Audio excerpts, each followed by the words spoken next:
خبر ہوتی ہے کہ میں اکیلے ہونے کا گھر ہوں، تو اس کے بعد یہ جملے بھی ہیں، بس خبردار اس کے بعد ایک ایسا دن ہے کہ جس میں بچہ بوڑھا ہو جائے گا اور بڑی عمر والا نشے کے سے حالت میں ہوگا۔ ہر حمل والی عورت اپنا حمل خوف کے بارے گرا دے گی، لوگوں کو تم اس حال میں دیکھو گے کہ جیسے گویا وہ نشے میں ہے، حالانکہ وہ نشے میں نہیں ہوں گے، بلکہ اللہ تعالیٰ کا عذاب بہت سخت ہے۔ اس کے بعد یہ ہے کہ روایت میں کہ حضرت علی رضی اللہ عنہ بھی رو پڑے، مسلمان بھی رو پڑے۔ دوسری روایت میں حضرت علی ایک اور واعظ ہے حضرت علی رضی اللہ عنہ کا، یہ کہتے ہیں کہ ایک دن انہوں نے واعظ فرمایا، اللہ کی تعریف کی، ثنا بیان کی، حضور صلی اللہ علیہ وسلم پر درود پڑھا، پھر فرمایا کہ اللہ کے بندو، تم کو دنیا کی زندگی دھوکے میں نہ ڈالے، یہ تو ایک ایسا گھر ہے کہ جو آزمائشوں سے گھرا ہوا ہے اور جس کا ختم ہونا معلوم ہے، اور جس کی صفت دھوکہ دینا ہے، اور اس میں جو کچھ ہے وہ گراوٹ ہی کی طرف جا رہا ہے، اور دنیا والوں میں یہ باری باری آتا جاتا رہتا ہے، برابر سرابر، کبھی اس کے پاس کبھی اس کے پاس۔ اس کے شر سے اس کے مہمان کبھی بچ نہیں سکتے۔ ایسا ہوتا ہے کہ دنیا والے آرام میں ہوتے ہیں، مزے میں ہوتے ہیں، اچانک ان پہ آزمائشیں آ جاتی ہیں، وہ دھوکے میں ہوتے ہیں۔ اس میں عیش و عشرت کرنے والا قابل مذمت ہے، اس کے اندر کی آسودگی رہنے والی چیز نہیں ہے۔ اس کے اندر جو لوگ ہیں وہ ایسے ہیں جیسے کہ ایک نشانہ ہے جس پہ تیریں چلائی جائیں گی، اور یہ دنیا اپنی تیریں چلاتی ہے اور موت سے اس کو ٹکڑے ٹکڑے کر دیتی ہے۔ اللہ کے بندو، تمہارا معاملہ اس دنیا میں ویسا ہی ہے جیسا ان لوگوں کا تھا کہ جو تم سے زیادہ لمبی عمروں والے تھے اور تم سے زیادہ سخت پکڑ والے تھے، اور جنہوں نے آبادیوں کو تم سے زیادہ آباد کیا اور جن کے اثرات دور تک تم سے زیادہ پہنچے۔ اب ان کی آوازیں خاموش ہو گئیں، بجھ گئیں، حالانکہ بہت دیر تک وہ اوپر نیچے ہوتے رہے۔ ان کے جسم بوسیدہ ہو گئے، ان کی آبادیاں برباد ہو گئیں، ان کے جو آثار تھے وہ مٹ گئے، ان کے جو محل تھے، جو مزین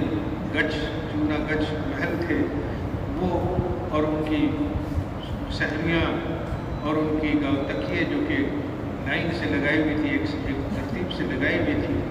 ان کے بجائے وہ چٹانیں اور پتھر مل گئے جو کہ ان کے لحدی قبروں کے اندر ٹیک لگائے ہوئے پڑے ہیں، اور ایسے قبریں ہیں کہ جن کی سامنے کا علاقہ وہ خالی ہے، کچھ نہیں ہے وہاں،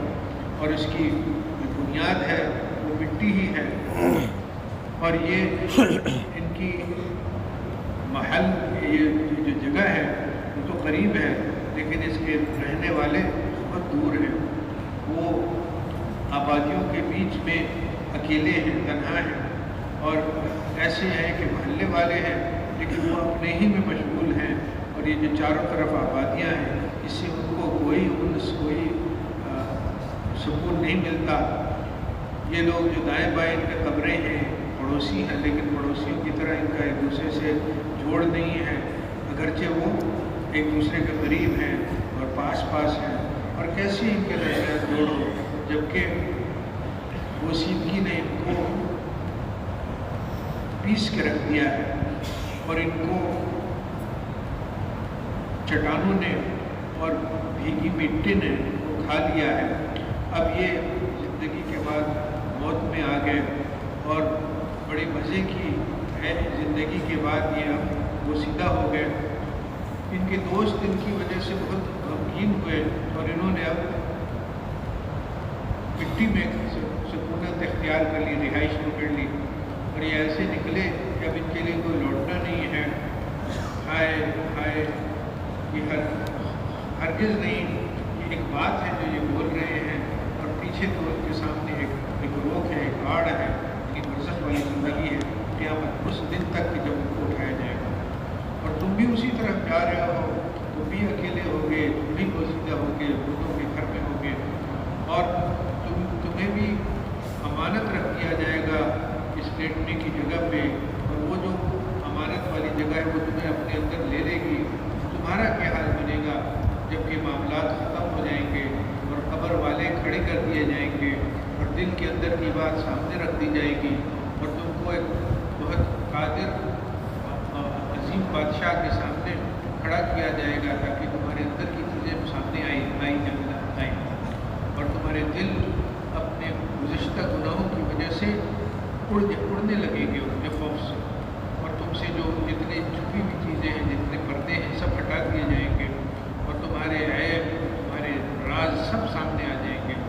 और उसको वो दिन होगा कि जिसमें हर नफ्स को जो कुछ उसने किया उसका बदला दिया जाएगा, ताकि जो वो लोग जिन्होंने गलत काम किए उनको सज़ा मिले और जो अच्छे काम करके गए उनको जज़ा, उनको सवाब मिले। और किताब आमाल नामे रख दिए जाएंगे और वो मुजरिम उसको देखेंगे और उसमें जो कुछ है उससे डरेंगे और कहेंगे कि एक ऐसी अजीब किताब है, न छोटी कोई चीज़ इसने छोड़ी न बड़ी कोई चीज़ इसने छोड़ी, सब कुछ अपने अंदर ले लिया और जो कुछ उन्होंने अमल किया था वो अपने सामने हाजिर पाएंगे और तुम्हारा रब किसी पर जुल्म नहीं करता। अल्लाह रब्बुल इज़्ज़त हमें और आपको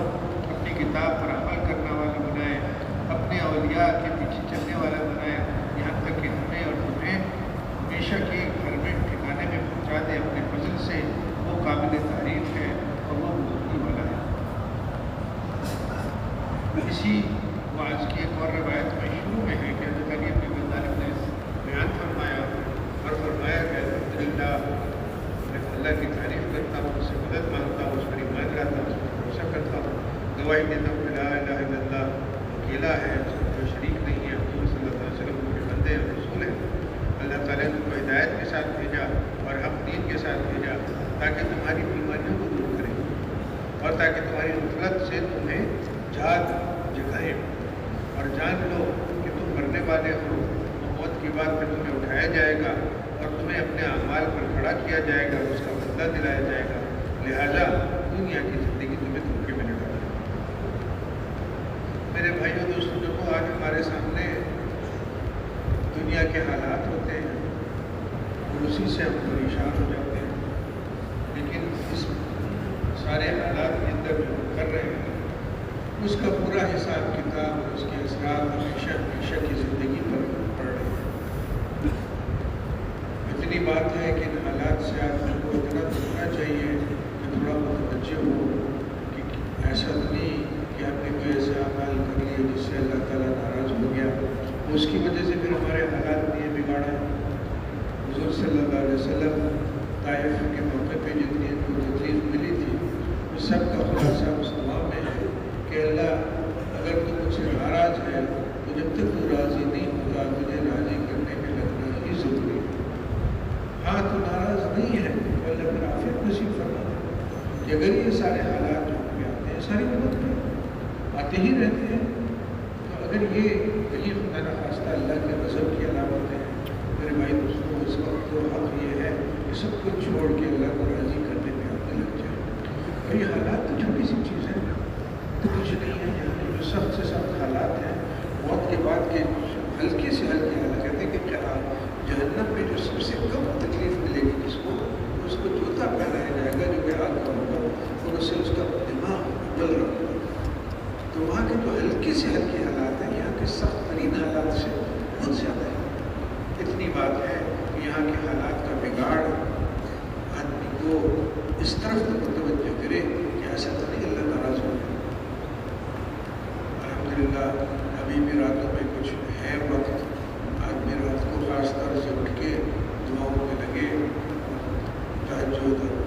कुरान शरीफ की तिलावत, तस्बीहात वगैरह, लेकिन साथ साथ ये कि अपने लिए सारी उम्मत के लिए अल्लाह से माफ़ी भी मांगे कि अल्लाह तो हम उम्मत को अपनी रज़ा की नज़र से देखें